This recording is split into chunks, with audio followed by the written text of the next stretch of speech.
Everyone, this is Poonam. आप सभी का स्वागत है मेरे YouTube channel B Ed classes by Poonam Sharma. इस सेशन के अंदर हम बात करने वाले हैं assessment, evaluation, measurement. Okay, CCE. इसमें हम इसके मीनिंग जानेंगे और इसके क्या क्या कैरेक्टरिस्टिक्स हैं और इसके क्या टाइप्स हैं। इस सेशन के अंदर हम ये टॉपिक्स कवर करेंगे। ये टॉपिक है आपका मोस्ट इम्पॉर्टेंट टॉपिक है।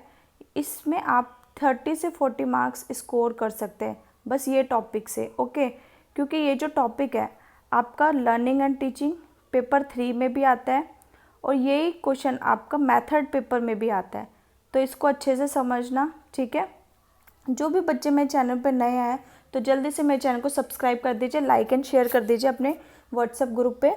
ओके, जैसा कि आपको पता है मैंने पेपर 1, पेपर 2, पेपर 3 और पैडागोजी के सारे इंपॉर्टेंट क्वेश्चन करा दिया पूरी बुक के यूनिट वाइज। जिन बच्चों ने नहीं देखा है तो आप मेरे यूट्यूब चैनल पे जाके देख सकते हैं, वहाँ पे मैंने प्लेलिस्ट बना रखी है। ओके, जो बच्चे मेरे साथ टेलीग्राम चैनल पे जुड़ना चाहते हैं, डिस्क्रिप्शन में मैं लिंक भी सेंड कर दूँगी, पूनम शर्मा ऑफिशियल करके, आप सर्च भी कर सकते हैं। ओके, तो आप उसको ज्वाइन कर लें ताकि आपको जो भी अपडेट्स है टाइम पर मिलते रहे और पीडीएफ्स मिलते रहे नोट्स के। ठीक है, चलिए आज के सेशन को हम स्टार्ट करते हैं। Assessment, evaluation and measurement. Measurement का मतलब क्या होता है? मार्क्स देना। जैसे कि मैंने आपका टेस्ट लिया, आपके 10 में से 8 मार्क्स है, तो ये क्या आपका मेजरमेंट है, मापन है। ठीक है, कि आपको कितना आता है। ठीक है, इससे हम क्या करते हैं, मेज़र करते हैं आपने कितना सीखा है। ठीक है, असेसमेंट क्या होता है? असेसमेंट क्या होता है कि बच्चे को ऑब्जर्वेशन करना, देखना। स्कूल में मैडम क्या करती है, असेस करती है बच्चों को कितना आता है, ऑब्जर्व करते हैं डेली बेसिस पे। ठीक है, वो किस में अच्छा है, ड्राइंग में अच्छा है, डांसिंग में अच्छा है, स्पोर्ट्स में। ठीक है, उसमें क्या क्या स्किल है और बिहेवियर के अकॉर्डिंग क्या करती है, ऑब्जर्व करती है। असेसमेंट उसको बोलते हैं। इसमें रेमेडी दी जाती है। ठीक है, अगर बच्चा गलती करता है तो उसको सुधार जाता है। और इवैल्यूएशन क्या है, एक एंड प्रोसेस है। ठीक है,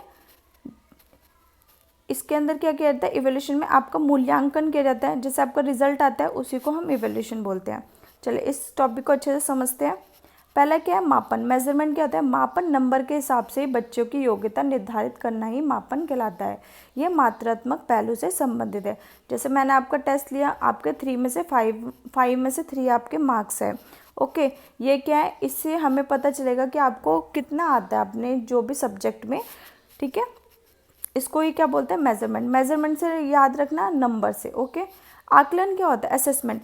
किसी के बारे में जानकारी इकट्ठे करने की प्रक्रिया आकलन कहलाती है। यह टीचिंग लर्निंग प्रोसेस के दौरान निरंतर चलाने वाली प्रक्रिया है। ये क्या होता है, असेसमेंट कंटिन्यूअस प्रोसेस होता है, ये डेली बेसिस पे किया जाता है। असेसमेंट में क्या किया जाता है, ऑब्जर्वेशन की जाती है डेली बेसिस पे। ऑब्जर्वेशन किस किस पे की जाएगी, एक्टिविटीज़ में। जो भी स्कूल में एक्टिविटीज़ हो रही है, ड्राइंग कंपटीशन हो रहा है, डांसिंग हो रहा है, स्पोर्ट्स हो रहा है, उसमें बच्चे को देखा जाता है कि बच्चा किस में बेहतर है, उसकी स्किल को देखा जाता है और उसको बिहेवियर जाता है। उनके बेसिस पे बच्चों को आंका जाता है। ठीक है, अगर बच्चा कहीं भी गलती करता है तो उसको रेमेडी भी दी जाती है। आकलन 2 प्रकार के होते हैं। ठीक है, एक होता है एफए और एक होता है योगात्मक आकलन। FA means formative assessment, SA means summative assessment. Formative assessment क्या होता है, पढ़ाई के दौरान जो भी आकलन किया जाता है उसको एफए बोलते हैं। जैसे कि मैं अभी आपको पढ़ा रही हूँ, मैं आपसे पूछने लगूँ कि बताइए मेजरमेंट क्या होता है, तो सब बच्चे मुझे कमेंट बॉक्स में आंसर देंगे, तो वो क्या एफए है। ठीक है, जैसे कि आपके स्कूल में यूनिट टेस्ट होते थे, आपको मैडम ने 2-3 चैप्टर पढ़ा दिए। ठीक है, उसके बाद मैम यूनिट टेस्ट लेती थी, तो वो क्या होता है, एफए होता है। ठीक है, एफए पढ़ाई के दौरान किया गया आकलन ही रचनात्मक आकलन कहलाता है। ये बच्चों के बारे में जानने का बेस्ट आकलन या तरीका है। योगात्मक आकलन मतलब समेटिव असेसमेंट। समेटिव असेसमेंट क्या होता है, जो एंड में होता है। ठीक है, जैसे कि आपका फर्स्ट टर्म होता था स्कूल में, सेकंड टर्म होता था, फिर फाइनल टर्म होता था, इसको हम क्या बोलते हैं, एस्से बोलते हैं। एफए क्या होता है, जब पढ़ाई के दौरान जो आपको पढ़ा रहे हैं उसी से मैडम ने क्वेश्चन पूछ लिया, तो वो क्या हो गया आपका एफए। समेटिव असेसमेंट साल के अंत में किया जाने वाला आकलन योगात्मक आकलन कहलाता है। ठीक है, जो फर्स्ट टर्म हो गया, सेकंड टर्म हो गया और फाइनल, उसको बोलते हैं हम एसे। इवैल्यूएशन क्या होता है, मूल्यांकन क्या होता है। ठीक है, किसी विषय, वस्तु, व्यक्ति आदि के गुण दोषों का विवेचन करके उसके संबंध में सही निर्णय करना मूल्यांकन कहलाता है। ये मानसिक एवं गुणात्मक दोनों होता है। मूल्यांकन क्या होता है, एक बहुत बड़ा प्रोसेस होता है, व्यापक होता है ये, और क्या होता है, एंड प्रोसेस होता है। इसके बाद क्या है, कोई रेमेडी नहीं दी जाती है, बस रिजल्ट बता दिया जाता है। इसमें टीचर क्या देता है, फीडबैक देता है, पेरेंट्स को जजमेंट होता है कि आपका बच्चा पास है या फेल है, ठीक है। तभी अगर बच्चा पास होगा तभी वो नेक्स्ट क्लास में जा सकता है, अगर फेल होगा तो वो उसी क्लास में रह जाएगा, ठीक है। ये एक प्रकार का क्या होता है, रिजल्ट होता है। इससे पता चलता है कि बच्चा किस कैपेबिलिटी में है, ओके।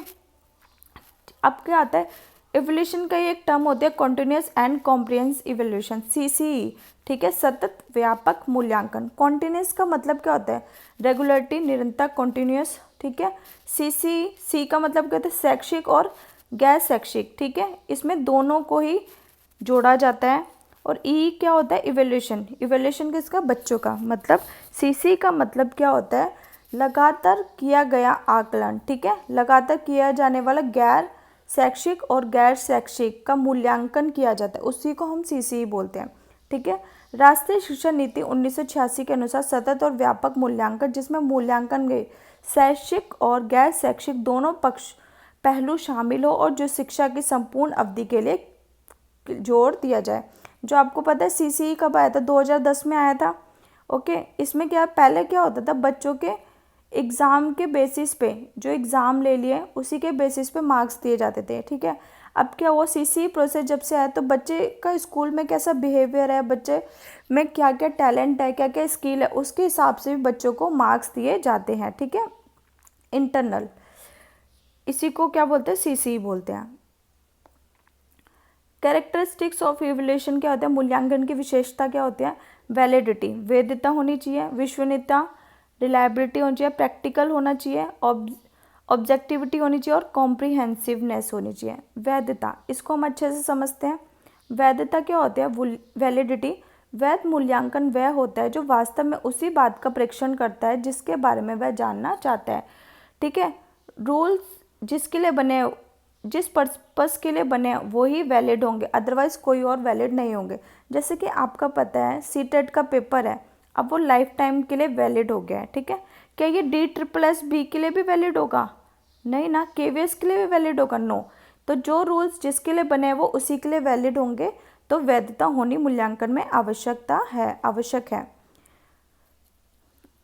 अब आता है विश्वसनीयता, रिलायबिलिटी। विभिन्न परंतु एक जैसी परिस्थितियों में किसी प्रश्न, परीक्षण या परीक्षा का उत्तर पूर्णतः एक ही प्रकार का होगा तो ऐसा मापन विश्वसनीयता कहलाएगा, ठीक है। जैसे कि मैंने आपका टेस्ट लिया, आपके 10 में से 9 मार्क्स आए, ठीक है। कोई और टीचर है, उसने भी आपका टेस्ट लिया, उसमें भी आपके क्या है, 9 में से 10 आए, ठीक है। ये तो हो नहीं सकता कि जो मैंने आपके 10 में से 9 आए वही सेम टेस्ट के आपके इसमें 8 आ गए, तो क्या होगी, रिलायबिलिटी नहीं होगी।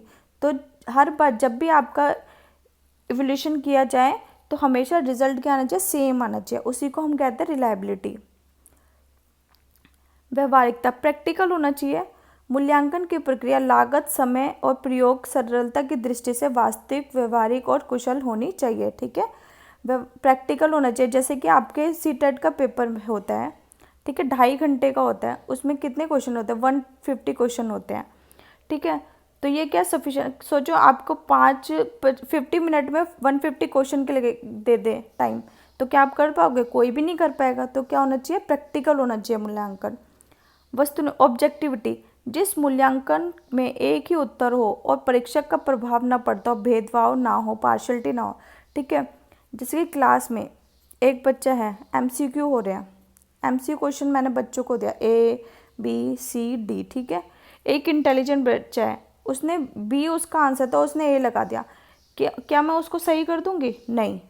तो जो जिसका आंसर है उसी पे ही टिक होना चाहिए ना, तो उसी को बोलते हैं ऑब्जेक्टिविटी, किसी के साथ भेदभाव नहीं करने चाहिए। और वीक जो कमज़ोर बच्चा था उसने B लगा दिया, तो मैं उसको ही मार्क्स दूंगी ना, इंटेलिजेंट बच्चे को तो नहीं दूंगी, तो उसी को बोलते हैं ऑब्जेक्टिविटी, ठीक है। किसी के साथ भेदभाव नहीं करना है, जो आंसर है वही आंसर है।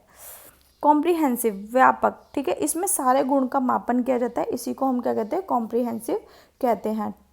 आई होप आपको ये सेशन अच्छे से समझ आया होगा, ठीक है। ये जो टॉपिक है ये बहुत इंपॉर्टेंट है, इससे आप इजीली 30 से 40 मार्क्स स्कोर कर सकते हो, क्योंकि ये 2 सब्जेक्ट में आपके आता है, ठीक है। एक आपका common paper paper 3 learning and teaching में भी आता है, और उसके बाद आपका टीचिंग पेपर में भी आता है, तो इसको आप अच्छे से कर लेना। आज का आपका होमवर्क है, आप अपनी नोटबुक में ये टॉपिक करेंगे और 5 से 6 पेजेस लिखने की प्रैक्टिस करेंगे, ठीक है। आपको मैंने समझा दिया, अब आप अपनी लैंग्वेज में इसको लिखने की घर पे प्रैक्टिस करेंगे, ठीक है। जो भी बच्चे चैनल पर नए हैं तो जल्दी से मेरे चैनल को सब्सक्राइब कर दिए और लाइक एंड शेयर कर दीजिए, ताकि आपको एग्ज़ाम के लिए कोई भी इंपॉर्टेंट अपडेट मिलते रहें। Thanks for watching.